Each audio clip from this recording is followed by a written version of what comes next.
Y vamos de inmediato con nuestro primer invitado del día de hoy, Manuel Cofré. ¿Hay más AFP? ¿No hay más AFP? ¿Qué tal? Buenos días, ¿cómo estás? Hola, buenos días, don Raúl.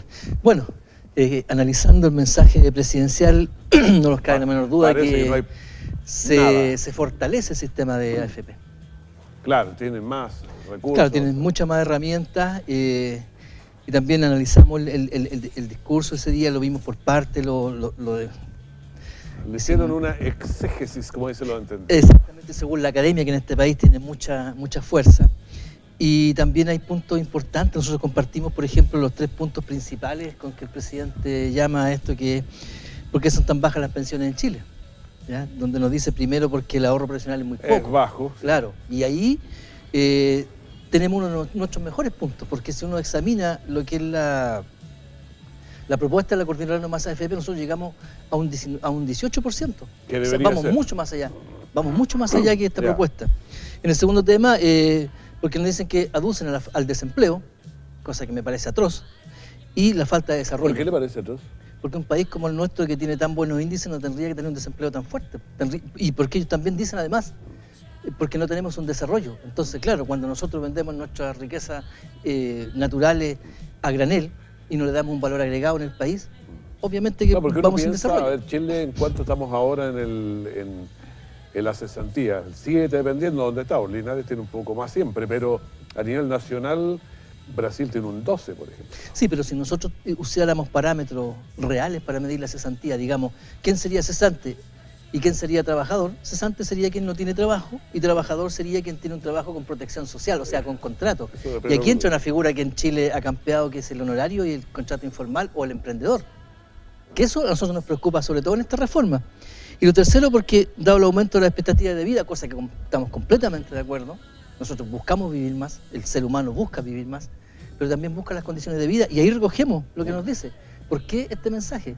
Porque él quiere, en cierta parte, ya actuar hoy día a una nueva cultura de respeto, dignidad, cariño, integración de nuestros adultos mayores, ¿cierto? ¿Ya? Y donde también podamos nosotros cosechar lo que sembramos. O sea, lo que nosotros como trabajadores, nuestras pensiones, ¿ya? Habla incluso de nuestros afectos, nuestros cariños, nuestra familia, la podamos gozar. O sea, un estado de júbilo, que vemos que no es así. Entonces nosotros, por ejemplo, en el segundo tema, cuando hablamos del desempleo, y que usted lo tocó muy bien, Linares tiene desempleo porque no lo medimos. Por ejemplo, nosotros si medimos lo que es el desempleo en el paso peatonal, quién tiene contrato, quién no tiene contrato, quién cotiza de esas personas, van a ser todos pilar solidario. Entonces el contrasentido es muy brutal, porque aquí el 4% va al fondo individual de cotizaciones, donde uno se queda con esa premisa que es justa también, que la gente lo entienda, de que yo no le voy a dar mi plata para alguien que no trabajó nunca. Lo encuentro justo.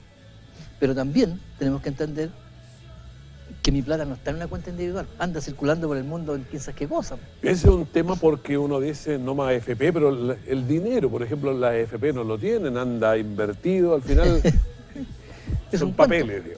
Por eso decimos también que es un mensaje populista y, bueno, puede ser muy atroz que un dirigente social le diga a una reforma que envía el presidente de mi país, a los políticos de mi país, que es populista, pero es la realidad porque nosotros lo comprobamos. Por ejemplo, el 4% sigue fortaleciendo las AFP, no va a un sistema solidario, el 0,2 va a un sistema solidario. Y ahí tenemos 2 dulces para encantar a los adultos mayores. Y uno que es muy fácil, en la medida que uno se mantenga trabajando, a mí me dicen algo atroz, que ojalá me lo puedan comprobar, que en 5 años mi pensión va a subir un 40%. O sea, si yo trabajo 10 años, mi pensión va a subir un 80%. O sea, no, pero es que el tope es 5 años, ¿no? El tope, claro, pero si siguiera así ese mismo límite y yo trabajara en vez de 4 años, o de 5 años, trabajara 10, obviamente que tendría que optar a eso. Entonces, esos cálculos a nosotros nos complican. Lo otro, en el tema del seguro que se va a entregar a las personas, esto que se crea de aquellos adultos mayores que tienen movilidad reducida o que están postrados, para que paguen un cuidador con ese porcentaje.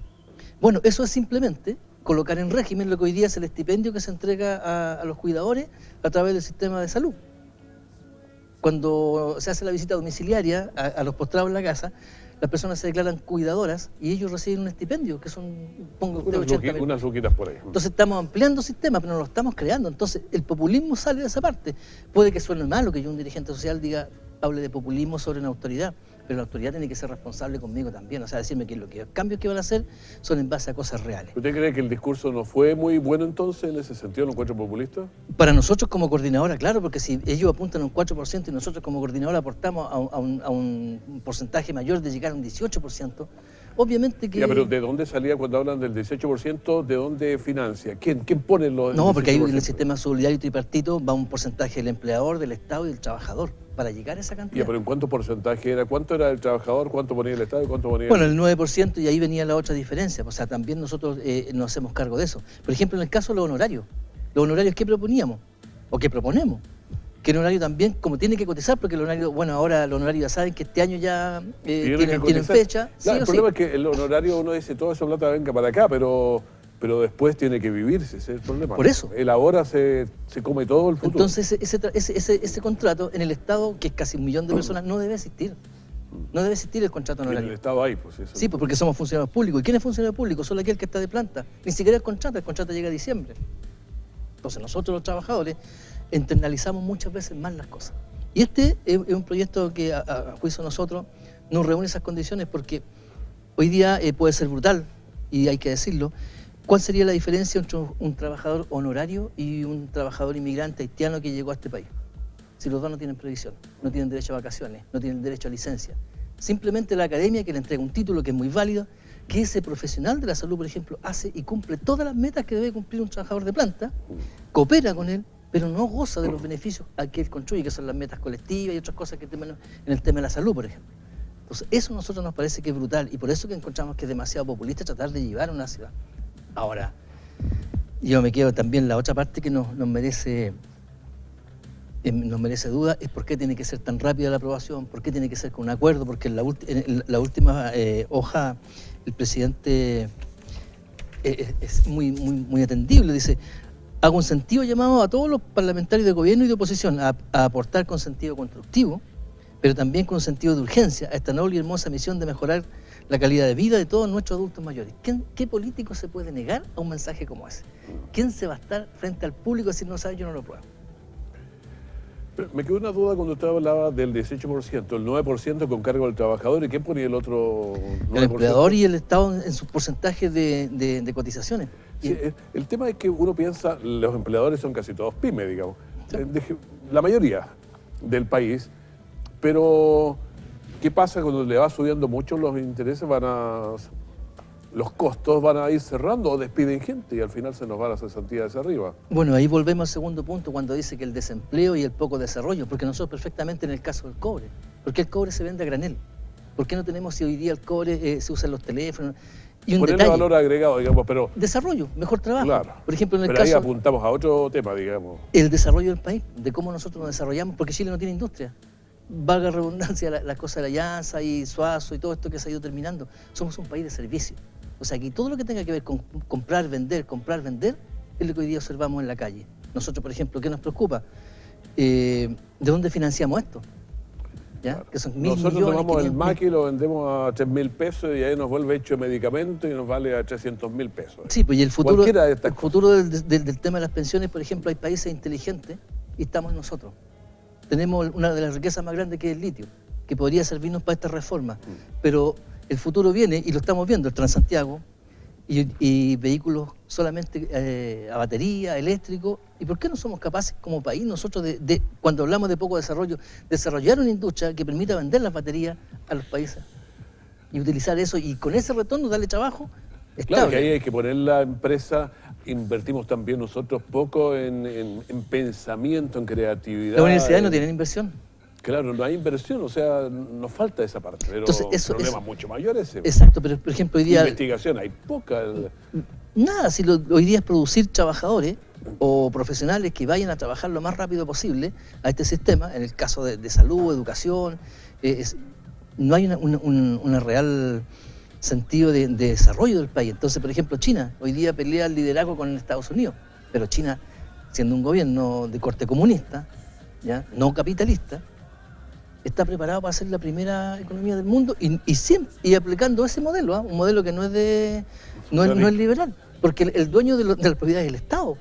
¿Y cómo lo han hecho también? Entonces sí, no es tan malo. No, pero hay una cosa que dijo Deng Xiaoping, el chino, hace algunos años, Cuando salió y China estaba muy subdesarrollado, Sí. salió a Corea y salió a otras partes y vio que los otros iban creciendo bastante y dijo su famosa frase, me da lo mismo el color del gato, lo importante Claro. es que genere. Que y caza por eso ratones. que cambió un poco, y yo seré por la línea comunista, pero voy a traer este tipo de cosas, digo. Claro, por eso cuando nosotros, si el Estado fuera dueño, por ejemplo, del caso del litio, puede al ser el Estado, tener inversión en educación, Ujú. en investigación, y puede también, como fue la Corfo en su momento, generar las empresas suficientes para que también con participación de privados, esas empresas produzcan las baterías que el mundo va a necesitar. ¿Y qué estamos haciendo nosotros? Te lo estamos entregando a una persona nuevamente, porque ya este es un tema reconocido. O sea, alguien se hace cargo de eso, este es mi negocio, nadie se Ese es mete. un negocio, claro. Y lo mismo habrá pasado con el cobre, lo pasó con Con el el salitre en salitre. su momento. O sea, Se repite la historia. siempre claro que tomamos la materia prima, la tomamos y la vendemos. ¿Y qué nos queda a los trabajadores? El Palacio Cauciño, el Parque de Lota, después nos quedan algunas cosas, ir a visitar el Subel como un monumento, pero ¿en el trabajo qué? En el desarrollo. Pero eso es un problema que yo creo que faltan elementos capacitados. Las universidades, lo que hablábamos recién, Sí. poco de investigación, entonces.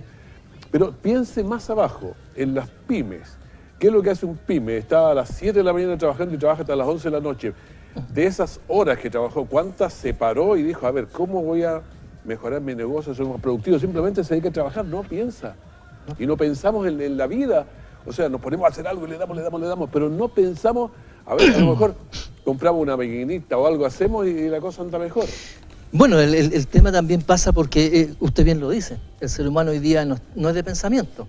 De hecho, en nuestro país filosofía fue un gran tema, sacar filosofía. Y cuando los que nos enseñaban a pensar los sacamos del currículum, ¿por qué perdemos tiempo? Bueno, en eso? nosotros tenemos un modelo que es neoliberal y pasa por una fase de extractivismo que es salvaje que estamos viviendo, y viene una fase que es de acumulación.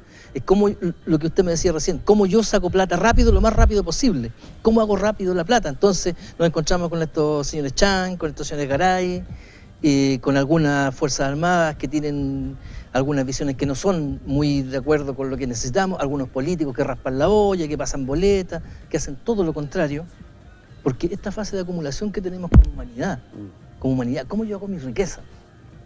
Pero ¿cuál es la riqueza del ser humano que usted veía antes? Los saberes, el compartir en el campo, incluso en la medicina. De repente, por ejemplo, nosotros vamos el famoso componedor, que era parte de la medicina tradicional. Hoy día todo va la tecnología, el medicamento, el drogar a una persona muchas veces. Veíamos recién lo que usaba por el otro lado, también con el famoso médico del péndulo, que es todo lo contrario.